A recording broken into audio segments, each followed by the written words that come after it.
Hola Iglesia, estoy feliz de conectar con todos ustedes a través de las redes sociales. Vamos a continuar de esta manera con el estudio bíblico que lo hemos denominado En el Monte. Así que yo te invito a que puedas buscar una Biblia, un cuaderno, un lapicero y si no tienes esto cerca tuyo, puedes pausar el video. Comencemos. Mateo capítulo 5, versículo 1. La Biblia dice lo siguiente. Viendo la multitud, se refiere a Jesús, subió al monte y sentándose vieron a él sus discípulos. ¿Qué te parece antes de continuar si hablamos del contexto en el que está este versículo? Jesús ya había iniciado su ministerio. Inició predicando: el reino de los cielos se ha acercado. Después de esto, Jesús llamó a sus 12 discípulos. La Biblia dice también que Jesús estaba predicando en las sinagogas y mientras Jesús predicaba, su nombre se hacía más conocido. Yo me imagino que muchas voces corrían en las poblaciones, en las aldeas que estaban alrededor de donde Jesús se encontraba y yo me imagino que las voces que corrían eran como: ¡hey! Allá hay un hombre que sana enfermos, ¡hey! Tu milagro es hoy, hey, ha llegado el día de tu milagro, ha llegado el día para que seas sanado de tu enfermedad. Yo me imagino que esas eran las voces que corrían en todas las poblaciones de alrededor. Como consecuencia, las multitudes se acercaron a donde Jesús estaba. Y la Biblia dice que Jesús empezó a sanar a cada uno de ellos y sanaba enfermos de todo tipo de dolencia. En medio de todo esto, de este ambiente de milagros, de este ambiente de sanidades, en medio de todo esto, Jesús en un momento para abruptamente con todo lo que estaba haciendo, da la espalda a la multitud y comienza a subir un monte, o la Biblia lo llama el monte. Y cuando llega a cierta altura, cuando llega a cierta posición, Jesús se sienta. Yo me imagino que se sentó sobre una roca. Y también me imagino que no llegó hasta la cima del monte. Llegó hasta una altura moderable. Dejémoslo así. Y yo me imagino que se sentó sobre una piedra. Entonces la Biblia dice que vinieron hasta él sus discípulos. Estaba la multitud, estaba un montón de personas, entre ellos estaban los 12 discípulos y estaban mirando atentamente lo que hacía Jesús. Cuando se percataron de que Jesús estaba comenzando a subir, los discípulos fueron atrás de Jesús. La pregunta que yo me hago es: ¿qué motivó a los discípulos para que siguieran a Jesús? Yo me imagino que tal vez ellos querían conocer al que hacía los milagros. O tal vez querían saber el trasfondo de los milagros, el por qué Jesús estaba haciendo estos milagros. Yo me imagino que ellos querían saber el por qué. Y por último, y creo que tal vez sea el punto principal del por qué los discípulos siguieron a Jesús, fue el de que ellos querían relacionarse con Jesús. De esta manera es que inicia el Sermón del Monte, el sermón más conocido por Jesús. Y es por eso que nosotros hemos denominado nuestro estudio bíblico el Sermón del Monte. Y Jesús comienza con las bienaventuranzas. ¿Te parece si los leemos? Comenzamos con el versículo 3. Bienaventurados los pobres en espíritu, porque de ellos es el reino de los cielos. Bienaventurados los que lloran, porque ellos recibirán consolación. Bienaventurados los mansos, porque ellos recibirán la tierra por heredad. Bienaventurados los que tienen hambre y sed de justicia, porque ellos serán saciados. Versículo 7. Bienaventurados los misericordiosos, porque ellos alcanzarán misericordia. Versículo 8. Bienaventurados los de limpio corazón, porque ellos verán a Dios. Bienaventurados los pacificadores, porque ellos serán llamados hijos de Dios. Bienaventurados los que padecen persecución por causa de la justicia, porque de ellos es el reino de los cielos. Bienaventurados sois cuando por mi causa os vituperen y os persigan y digan toda clase de mal contra vosotros mintiendo. La palabra bienaventurado ha sido traducido al español de una palabra en griego, la cual es makar. Esta palabra significa supremamente bendecido, afortunado, bien librado, dichoso, glorioso. O como nosotros comúnmente hemos traducido esta palabra, la de doblemente bendecido. Pero cuando nosotros leemos las bienaventuranzas, cuando nosotros leemos esta parte de la Biblia, nosotros solemos confundir a estas bienaventuranzas como si fuera una condicionante. Por ejemplo, el versículo 3, bienaventurados los pobres en espíritu, porque de ellos es el reino de los cielos. Nosotros hemos interpretado o hemos entendido de que para que de nosotros sea el reino de los cielos, para que nosotros accedamos al reino de los cielos, nosotros tenemos que ser pobres en espíritu. O el versículo 5, bienaventurados los mansos, porque ellos recibirán la tierra de heredad. Para que nosotros podamos recibir esa tierra que Dios ha prometido para nosotros, hay un requisito y nosotros tenemos que ser mansos. O otro ejemplo, el versículo 10. Bienaventurados los que padecen persecución por causa de la justicia, porque de ellos es el reino de los cielos. Que para que nosotros accedamos al reino de los cielos tenemos que padecer persecución. Pero tomemos en cuenta algo. Jesús está sentado a cierta altura del monte. Está hablando con sus 12 discípulos. Entre esos 12 discípulos está Pedro. Pedro, el que iba a negar a Jesús más adelante. Pedro no tenía nada de humilde, de manso o de pacificador. Es más, la Biblia dice que cuando iban a entregar a Jesús, Pedro sacó su espalda y cortó la oreja de uno de los que estaban con los que querían entregar a Jesús. Pedro no era pacificador. Entre esos 12 discípulos también estaba Judas. Tú y yo sabemos que Judas fue quien entregó a Jesús. Judas no tenía nada de manso. Judas no tenía nada de humilde. Ante esas personas Jesús se estaba dirigiendo. Sino, todos estos hombres eran hombres imperfectos y tenían muchos errores. Si no, preguntémosle a Mateo. Mateo era un cobrador de impuestos. Cobrador de impuestos en una época donde los judíos odiaban a los romanos y los romanos odiaban a los judíos. En término medio estaban los cobradores de impuestos. Los cobradores de impuestos eran odiados por los romanos, por los judíos, porque generalmente un cobrador de impuestos subía los aranceles, subía las tasas de lo que realmente tenían que cobrar. Dicho de otra manera, generalmente eran estafadores. Y Mateo sí era un estafador. Y entre ellos estaban los 12 discípulos, entre ellos estaba Mateo. Y Jesús se estaba dirigiendo a esas personas, hombres imperfectos, hombres que habían sido seleccionados para revolucionar y cambiar este mundo. Pero ellos todavía no lo sabían. Pero yo quiero proponer lo siguiente. ¿Qué tal si estas bienaventuranzas no son una condicionante, sino más bien las bienaventuranzas son una cultura? Sí, una cultura. ¿Y qué es cultura? Cultura son todos los principios y valores que portamos en nuestro interior, resultado de nuestras convicciones, resultado de lo que nosotros creemos. La cultura no es lo que hacemos. La cultura no se basa en qué tanto nosotros somos tan mansos, o qué tanto nosotros somos misericordiosos, o qué tanto nosotros somos justos. No se basa en eso, sino la cultura se basa en quién nosotros somos.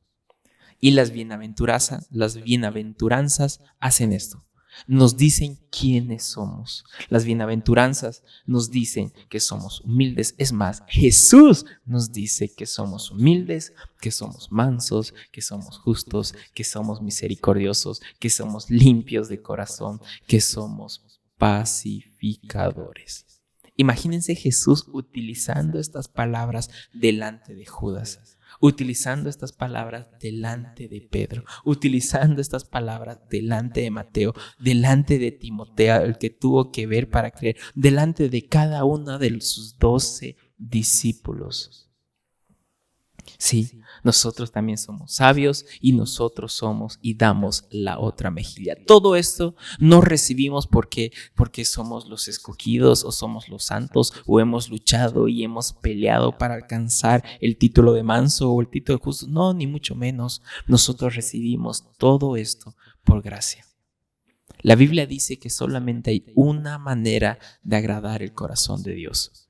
Y la única manera es a través de nuestra fe. ¿De nuestra fe en qué? En creer que hubo un hombre humilde, manso, justo y misericordioso. Un hombre que cumplió la ley. Un hombre que fue santo en esta tierra durante 33 años. Un hombre que vino a salvarnos, que murió en la cruz del Calvario y resucitó al tercer día. Nosotros decidimos creer en Jesús porque Él fue manso por nosotros. Él fue justo por nosotros. Él fue misericordioso por nosotros. Y porque cuando nosotros creemos en Jesús, Dios ya no nos ve a nosotros, sino ve a Jesús.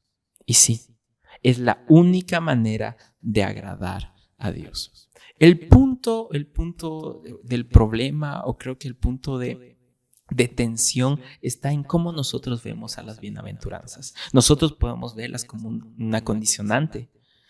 Si nosotros lo vemos de esta manera, es muy probable que estemos llenando nuestra agenda con muchas actividades y estemos gastando nuestra energía innecesariamente, gastando nuestra energía para vernos más humildes, más mansos, más justos y más misericordiosos. Pero lo que yo les propongo es que veamos estas bienaventuranzas como una cultura.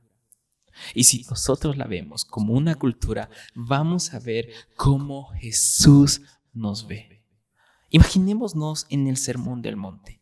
Imaginémonos a Pedro escuchando lo que está hablando Jesús. Pedro era conocido como un hombre duro. Pedro era conocido como un hombre torpe para hablar. Pedro tenía muchísimas dificultades, pero Jesús cuando veía a Pedro veía a un hombre manso. Cuando veía a Pedro veía a uno de los mejores oradores de la iglesia primitiva. Esto me hace recuerdo a cuando Moisés fue llamado para rescatar al pueblo de Israel. La Biblia dice que Moisés estaba en el desierto y cuando estaba apacentando las ovejas de su abuelo Jetro, vio una zarza ardiente. Entonces él decidió acercarse a esta zarza ardiente porque estaba sorprendido. Imagínense un arbusto prendiendo fuego en medio del desierto. Entonces Moisés fue y se acercó. Y Dios le dijo que había escogido para salvar a 600,000 esclavos y para que sean puestos en libertad. Lo primero que dijo Moisés fue: Señor, ¿yo cómo puedo hacer eso? ¿Cómo voy a rescatar a 600,000 personas? Y la respuesta de Dios es: hey Moisés, ¿qué tienes en tu mano? Y Moisés dijo: Señor, tengo una vara. Familia, Dios puso en nosotros su Espíritu Santo. Dios mismo habita dentro de nosotros. Y sí, Dios es humilde, Dios es manso, Dios es justo, Dios es misericordioso y todo eso está dentro de nosotros. Creamos que somos humildes, creamos que somos mansos, creamos que somos justos. La Biblia muchas veces nos compara con un árbol. Las raíces representan en lo que nosotros creemos. El tronco son nuestros principios y son nuestros valores, y las ramas son nuestras acciones, y el fruto son los resultados. Para que nosotros podamos realizar el cambio de cultura, que necesitamos lo que tenemos que realizar es cambiar, afectar todo lo que nosotros creemos. Puede ser que nosotros creamos que Dios no está en nosotros o creamos que no, yo nunca voy a ser humilde. Nosotros tenemos que creer que Dios habita dentro de nosotros. Debemos creer que somos humildes porque Él es humilde. Un ejemplo, en este tiempo de cuarentena, yo les invito, iglesia, que nosotros podamos trabajar en todas nuestras convicciones. Yo les invito a que podamos luchar en todo lo que nosotros creemos. Por ejemplo, si creemos que tenemos que gritar para que nuestros hijos nos escuchen, tal vez sea tiempo de trabajar en la humildad. Si nosotros creemos que las demás personas tienen que reconocer nuestra autoridad simplemente porque estamos en cierta posición, tal vez sea tiempo de trabajar en la mansedumbre. Y si nosotros creemos que no tenemos que pedir ayuda a nadie, tal vez sea tiempo de trabajar en la sabiduría. Iglesia, no solamente debemos saber dónde tenemos que cambiar, sino también tenemos que aceptar el proceso para este cambio. Y este proceso yo lo he denominado como NICIN, N-I-C-I-N. Un normal, luego viene inestabilidad, luego viene un caos, luego viene la inestabilidad otra vez y por último un nuevo normal. Este es el proceso que nosotros tenemos que atravesar para realizar un cambio en lo que nosotros creemos, un cambio en lo que afecta en nuestras convicciones para que así podamos ver un cambio en la cultura, en nuestra cultura, en la cultura familiar, en la cultura de nuestro país. Y déjeme explicar este proceso. El primer paso, un nuevo normal. Y permítame explicarlo poniendo como ejemplo mi propia vida.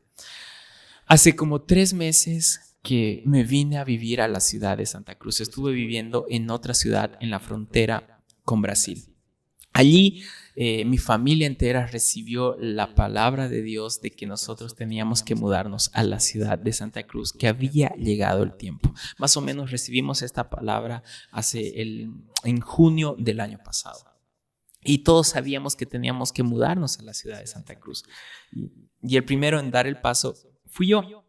Me vine a vivir a la ciudad de Santa Cruz, una ciudad donde no tenía amigos, una ciudad que apenas conocía, pero gracias a Dios que tenía la iglesia, los tenía a ustedes, pero sí, no conocía a muchas personas y era un reto, era un momento de incertidumbre para mi vida. Cuando llegué a la ciudad de Santa Cruz es cuando realmente salió a la luz la inestabilidad en la que me encontraba. Sabía que tenía que mudarnos. Me vine a mudar, pero empecé a caminar sobre un suelo que no estaba acostumbrado. Entonces, por consecuencia, vino el caos. Pero no me malinterpreten, no digo caos como una locura, sino caos como un tiempo para pedir ayuda.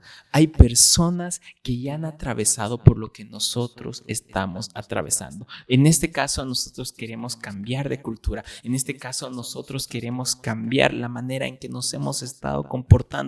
Queremos cambiar el fruto, queremos cambiar los principios. Para eso tenemos que afectar en lo que creemos. Y hay un momento en este proceso de cambio en el que tenemos que buscar a las personas, a nuestros líderes espirituales, a nuestros pastores para pedir consejos. Yo me acerqué a un líder, a mi pastor en este caso. Yo le dije: pastor, mire, yo me estoy sintiendo de esta manera, yo tengo estas inseguridades, no sé si lo que estoy haciendo lo estoy haciendo bien, no sé si lo que estoy haciendo estoy construyendo algo, pastor, yo no sé hacia dónde me estoy dirigiendo. Y el pastor me pudo mostrar la solución, me pudo mostrar una salida. El pastor me guió a través de este tiempo de caos en el que estaba atravesando. Sí, el tiempo de caos es para pedir ayuda. Lo siguiente fue dar los primeros pasos en este nuevo normal.